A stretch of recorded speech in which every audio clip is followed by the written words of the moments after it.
نزیکەی ساڵێک پێش ئێستا لە ڕۆژی 8 ئاب داعش توانی لە ڕێگای گوێڕ و گوندەکانی دەوروبەری لە ڕۆژئاوای هەولێر 27 کیلۆمەتر نزیک بێتەوە لە هەولێر و فڕۆکەخانەکەی.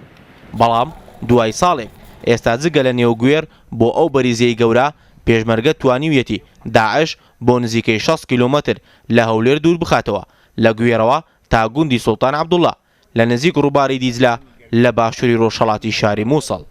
ئێستا ئەتوانین بڵێن لە حدودی 30 کیلۆمەتر تاکو دەچێتەوە پشتی سوڵتان عەبدوڵڵا و تەلەڕیم و منتیقا واتە بۆ لای جاروڵڵا ئەمانە هەمووی پاکراوەتەوە و هەمووی لەژێر کۆنتترۆلی پێشمەرگە قارەمانەکاندایە.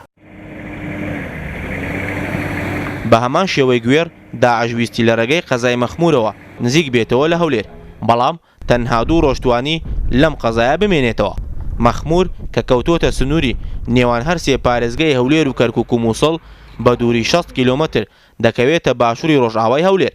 بەڵام ئێستا داعش زیاتر لە 20 کیلۆمەتر لە مەخمور لە سنووری ڕۆژئاو و باشووریەوە بە ئاراستەی حەویجا دوور خراوەتەوە. بەمەش داعش لەم میحوەرە زیاتر لە 80 کیلۆمەتر لە هەولێر دوور خراوەتەوە. پێشمەرگە لەو ناوچانە نەبوو، یعنی زیاتر پاراستنی ئەو ناوچانە ئەرچی سوپای عێراق بوو لە ئەستۆی سوپای عێراق بوو. بەڵام سوپای عێراق دوای ئەوەی مووسڵ و شەرگات و گیارە و تکریت و ئەو ناوچانە کە تەژێر دەستی داعش و شکستی خوارد ئەو ناوچانەشی بەجێهێشت. بەڵام هەر دوای 2 ڕۆژ ینی خۆڕێ خستنەوە توانیمان هێرش بکەین لەسەر داعش و لە تەواوی ئەو ناوچانەی کە ئەوان کۆنتترۆلیان کرد بوو دەریان بکەین و ئەو ناوچانە هەموو ئازاد بکەین. میحوەری خازر کە ڕێگای هەولێر مووسڵی پێدا تێپەڕ دەبێت کەوتۆتە ڕۆژهەڵاتی چیای زەرتک. ئێستا پێشمەرگە لەسەر چیای زەرتکەوە تەنها 18 کیلۆمەتر لە شاری مووسڵەوە دوورە.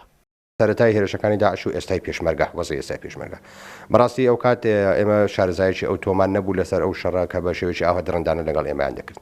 بەڵام لە دوای تێپەڕبوونی ساڵێک پێشمەرگە تەجروبێکی زۆر باشی وەرگرتووە و زۆر شارەزا بوونە و بەڕاستی هیچ پلانێکی ئەوان سەر ناگرێت لە شەڕی لەگەڵ پێشمەرگە و هەمووشی پوچەڵە بێتەوە. لە هەروەها هاوپەیمانێتی کە هاوکاری پێشمەرگە دەکەن. ئێستا لە میحوەری خاسر تاوەکو میحوەری گوێر تا باشووری سنووری ئیدارەی مەخمور پێشمەرگە بە درێژایی 135 کیلۆمەتر لە شەڕدایە لەگەڵ داعش. ساڵێک پێش ئێستا هاوشێوەی میحوەری گوێر و مەخمور داعش ویستی لەم ڕێگایەوە بێ بۆ هەولێر، بەڵام تەنها توانی تا سەرپردی خاسر بێت.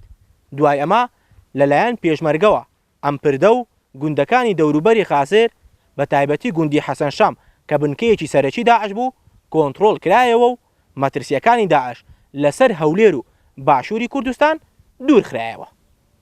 ڕەنجە جەمال ڕوودا و خازر.